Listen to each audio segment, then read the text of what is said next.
Do you use dryer sheets? Are you tired of how much they cost? Do you feel like they're a waste? Do they make you feel itchy? Are you sensitive to chemicals and artificial scents? Do you find them everywhere?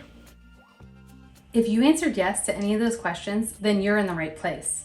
I've been trying to reduce the number of throwaway items in our home as well as chemicals in our home.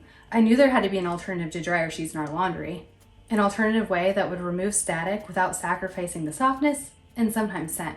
There are two main things that I implemented into my laundry routine, and I'm honestly not looking back. The first thing I do is when I throw my clothes in the washer for the wash cycle, I substitute fabric softener for vinegar. This helps keep my clothes soft without having to use chemicals. And recently, I learned how to make homemade wool balls for the dryer. You can easily buy these at the store if you're not interested in making them as well. If you're interested in making them, it's super simple. Buy 100% wool yarn or another yarn made out of animal hair like alpaca yarn. Once you have your yarn, you're going to want to wrap it around your fingers about 10 times in one direction.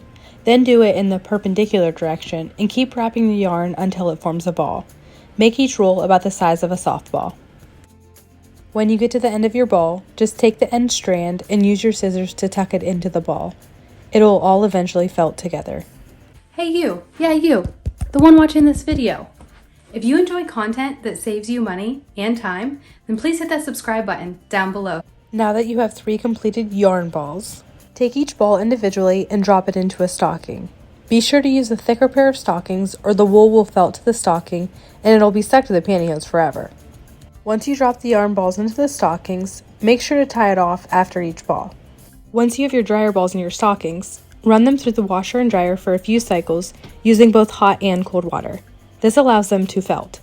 You can either wash them alone, on their own, or with laundry that you're already doing. The balls will shrink and become hard and solid. It is recommended to use 3 dryer balls for small to medium loads and 5 to 7 dryer balls for larger loads.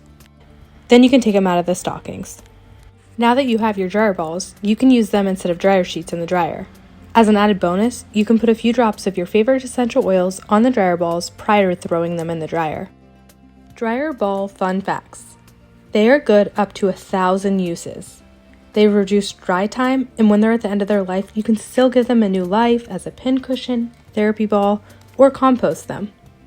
Dryer balls help prevent laundry from clumping together by bouncing around in your dryer. So as they're bouncing around, they're reducing the static, reducing your dry time, and adding that essential oil scent to your laundry. You might also be asking yourself, what am I gonna do with all of those dryer sheets that I have on stock? There's a video right here where I can show you life hacks on how to use up your dryer sheets. Have a great day and thank you for watching.